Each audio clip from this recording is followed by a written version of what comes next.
Hello friends, ಮತ್ತೊಮ್ಮೆ ಎನಿವರ್ಲ್ಡ್ YouTube ಚಾನಲ್ಗೆ ಎಲ್ಲರಿಗೂ ಸ್ವಾಗತ. ನಾನಿವತ್ತು ನಿಮಗೆ ಸಿಂಪಲ್ಲಾಗಿ ಯಾವ ರೀತಿ ಚಿಕನ್ ಸಾಂಬಾರು ಮಾಡೋದನ್ನೋದನ್ನು ತೋರಿಸ್ಕೊಡ್ತಾ ಇದ್ದೀನಿ. ಅದು ಕಡಿಮೆ ಪದಾರ್ಥನ ಬಳಸ್ಕೊಂಡು ತುಂಬ ರುಚಿಯಾಗಿ ಮಾಡೋದು ಯಾವ ರೀತಿ ಅಂತ ತೋರಿಸ್ಕೊಡ್ತಾ ಇದ್ದೀನಿ. ಫಸ್ಟ್ ಇಲ್ಲಿ ಒಂದು ಕುಕ್ಕರ್ ಇಟ್ಕೊಂಡು ಅದಕ್ಕೆ 5 ಟೇಬಲ್ ಸ್ಪೂನ್ ಎಣ್ಣೆನ ಸೇರಿಸ್ಕೋಬೇಕು. ಎಣ್ಣೆ ಸೇರಿಸಿದ ನಂತರ ಇಲ್ಲಿ ಅರಿಶಿನ ಮತ್ತು ಸ್ವಲ್ಪ ಉಪ್ಪನ್ನ ಸೇರಿಸ್ಕೊತಾ ಇದ್ದೀನಿ. ಎಣ್ಣೆ ಸ್ವಲ್ಪ ಬಿಸಿ ಆದಮೇಲೆ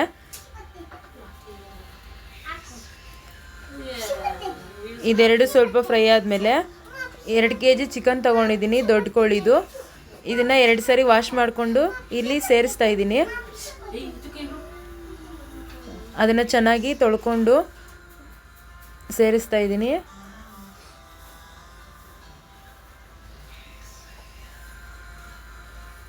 ಎಲ್ಲ ತೊಳ್ಕೊಂಡಾದಮೇಲೆ ಒಂದ್ಸರಿ ಎಲ್ಲ ಚೆನ್ನಾಗಿ ಮಿಕ್ಸ್ ಮಾಡಿಕೊಂಡು 2 ಮಿನಿಟ್ಸ್ ಅದರಲ್ಲೇ ಚೆನ್ನಾಗಿ ಬೇಯೋದಕ್ಕೆ ಬಿಡ್ತಾ ಇದ್ದೀನಿ. ಎಣ್ಣೆಲಿ ಮತ್ತು ಅರಿಶಿನ ಉಪ್ಪಲ್ಲೇ ಚೆನ್ನಾಗಿ ಇದು ಫ್ರೈ ಆಗಬೇಕು ಚಿಕನ್ ಎಲ್ಲ.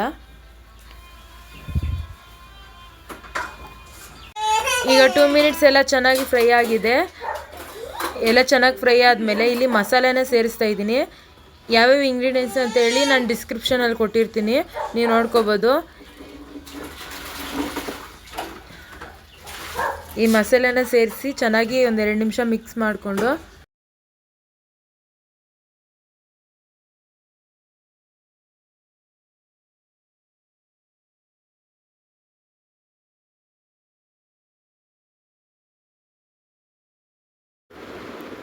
ಈ ರೀತಿ ಎಲ್ಲ ಚೆನ್ನಾಗಿ ಮಿಕ್ಸ್ ಮಾಡ್ಕೋಬೇಕು. 2 ನಿಮಿಷ ಮಿಕ್ಸ್ ಮಾಡಿಕೊಂಡು ಮಸಾಲೆ ರುಬ್ಬಿದ ಜಾರಿಗೆ ಸ್ವಲ್ಪ ನೀರು ಸೇರಿಸ್ಕೊಂಡು ಹಾಕ್ತಾಯಿದ್ದೀನಿ. ನೀರು ಸೇರಿಸಿ ಒಂದ್ಸರಿ ಮಿಕ್ಸ್ ಮಾಡಿಕೊಂಡು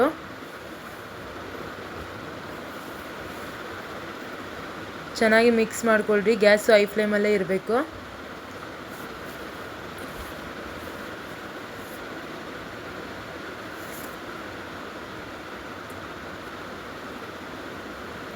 ನೀವು ಎಣ್ಣೆ ಸ್ವಲ್ಪ ಒಗ್ಗರಣೆಗೆ ಹಾಕ್ಬೇಕಾದ್ರೆ ಎಣ್ಣೆ ಸ್ವಲ್ಪ ಜಾಸ್ತಿನೇ ಹಾಕ್ಕೊಳ್ರಿ.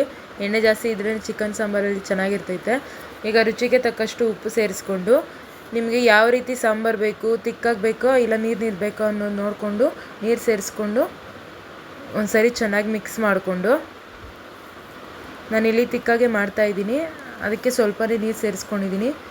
ಕುಕ್ಕರಲ್ಲಿ ಬೇಯಕ್ಕಿಟ್ರೆ ಸ್ವಲ್ಪ ನೀರು ಬಿಡ್ತೈತೆ, ಅದಕ್ಕೆ ನೀರು ಕಡಿಮೆನೇ ಹಾಕಿದ್ದೀನಿ. ನೀವು ಕೂಡ ನೀರು ಕಡಿಮೆನೇ ಸೇರಿಸ್ಕೊಳ್ರಿ. ಮಿಕ್ಸ್ ಮಾಡಿಕೊಂಡು ಲಿಡ್ ಕ್ಲೋಸ್ ಮಾಡ್ತಾಯಿದ್ದೀನಿ. ಇದು 4 ವಿಜಿಲ್ ಆದಮೇಲೆ ಈಗ ಲಿಡ್ ಓಪನ್ ಮಾಡಿ